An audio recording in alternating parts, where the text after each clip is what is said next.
Assalamualaikum warahmatullahi wabarakatuh. Perkenalkan, nama saya Faris Aditya Ramadan. Di sini saya akan mengerjakan sebuah tugas tentang materi komunikasi. Nah, tugas ini adalah sebuah wawancara kepada keluarga saya sendiri tentang tema virus corona.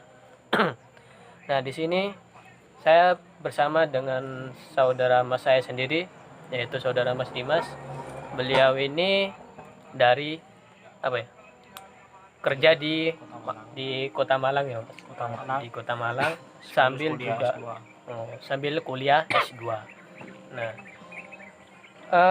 menurut berita yang beredar itu katanya di daerah Malang zonanya sudah masuk zona merah ya. Kota di Jawa Timur tuh yang zona merah itu kalau nggak salah tuh Malang, yang sama Surabaya itu yang sudah rentan, yang zona merah.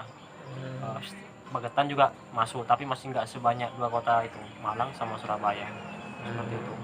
Wah, mungkin bila ini tahu ya tentang ini ya, apalagi setidaknya tahu lah sedikit demi sedikit lah. Oke. Iya Mas, jadi kayak gini Mas, tentang virus corona. Menurut sampean itu virus corona itu seperti apa ya? Kalau pengetahuan saya itu tentang virus corona itu kan sering disingkat dengan sebutan COVID-19 gitu. Itu berasal dari Wuhan, kota Wuhan, Cina, di Cina, seperti itu. Itu penyebarannya biasanya yang saya ketahui itu bisa lewat udara dengan sentuhan.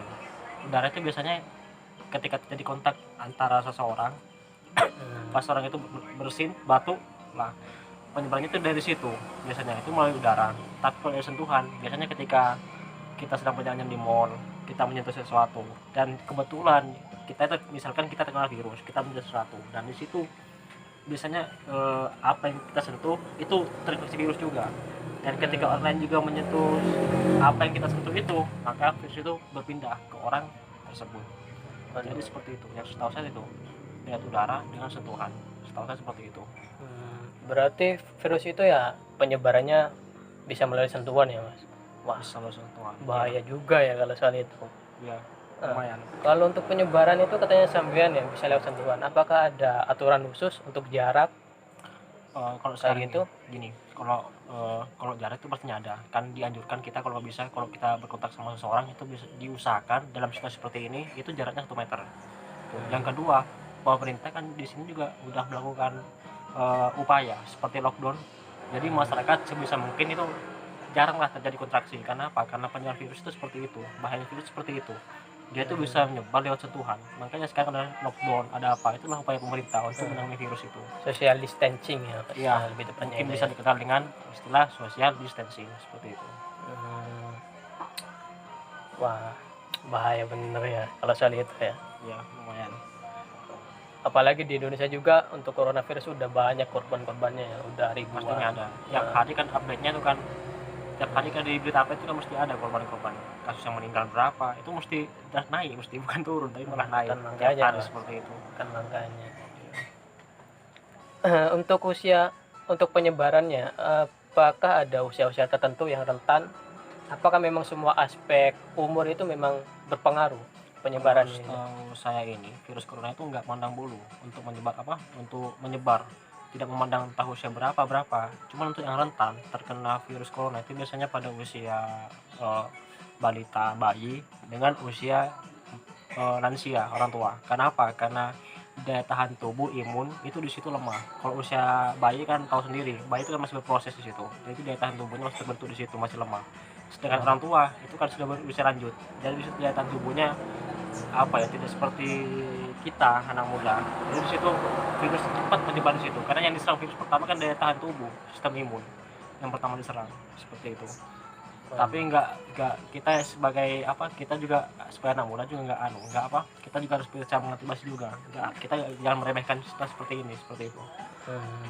Oh, jadi seperti itu ya Mas. Iya. Berarti usia rentan itu memang usia bayi, usia dini bayi. Itu sangat rentan sekali. Rentan. Karena bayi itu kan masih daya tahan tubuhnya kan masih berproses, masih rentan di situ. Jadi virus itu cepat sekali menyebar di situ. Oke. Berarti usia dini itu memang sangat rentan ya untuk usia dini ya. Dan juga untuk usia lanjut juga kan usia ya. Lansia. Ya. Nah, untuk upaya-upaya sendiri ya Mas, upaya-upaya yang dilakukan sampean sebagai diri pribadi, terutama sampean itu kan berasal dari Marah. zona yang Merah. termasuk merah ya. Nah, apa yang sampean lakukan selama itu untuk menjaga diri sampean itu? Pastinya di sini yang saya lakukan yang pertama saya mentaati peraturan pemerintah. Dengan situasi sekarang yang pemerintah menerapkan lockdown kepada masyarakat, saya taati seperti itu. Jadi saya di sini ya tidak keluar kota, saya pulang ke Bali ke Madura di sini dan saya jarang keluar seperti itu. Saya taati peraturan pemerintah yang pertama. Yang kedua, saya di sini ketika keluar saya mesti menggunakan masker karena kita tahu kan virus itu kan menyebar lewat udara seperti itu. Seperti kita berinteraksi langsung dengan orang lain, terus orang bisa kita orang lain itu batuk terkena kita, itu kan kita bisa bahaya di situ. Makanya saya pas keluar atau berinteraksi dengan orang lain saya menggunakan masker. Dan yang ketiga, biasanya saya ketika saya selesai keluar, saya tuh mesti basuh tangan, saya menggunakan antiseptik di situ. Karena apa? Kan virus juga di situ saya seperti yang saya jelaskan tadi, virus itu juga menyebar bisa lewat sentuhan. Ketika saya beli sesuatu, saya kan tidak tahu apakah sesuatu yang saya sentuh itu udah terindikasi virus atau tidak kan. Misalkan udah terindikasi virus, makanya kita kan nggak tahu di situ. Nah, untuk mencegah itu saya biasanya langsung bercuci tangan di situ. Selain misalnya menjaga kebersihan diri ya Mas, apakah ada apa ya, sebuah jamu atau apa ya, obat-obatan atau gimana yang sampean konsumsi untuk mencegah Pastinya juga penyebaran di ini? sini kan gini, virus itu kan menyebar ke sistem imun. Nah, berarti antisipasi kita untuk agar virus itu tidak menyebar ke diri kita itu kan yang pertama juga yang harus kita upayakan kan sistem imun kita harus tinggi, harus naik, harus tingkat. Jadi yang saya lakukan itu olahraga. Itu juga udah berpengaruh juga untuk meningkatkan daya tahan tubuh imun. Seperti itu. Berarti Olahraga, ya kayak aktivitas fisik lah ya. aktivitas fisik itu juga untuk sekarang ini juga dibutuhkan banget itu aktivitas fisik seperti itu. Oke.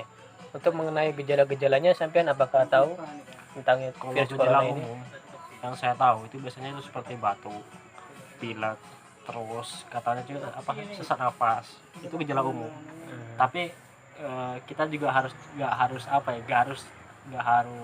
istilahnya itu ya, nggak harus paranoid juga. Misalnya nanti ada orang batuk kita wah ini penyebab virus nih, nggak harus itu juga.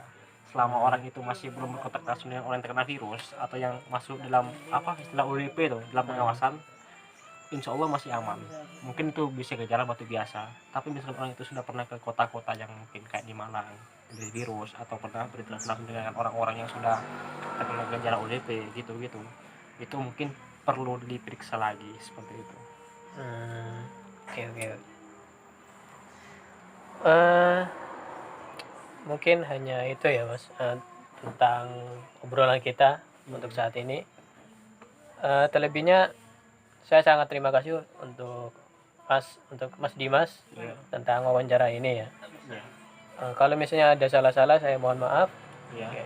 Ya, Jadi saya juga mohon maaf kan, mestinya di sini juga kita sama-sama saling mengingatkan lah di dalam seperti ini. Kita ya pertama ya itu sama-sama saling mengingatkan saja lah. nah iya betul. Oke.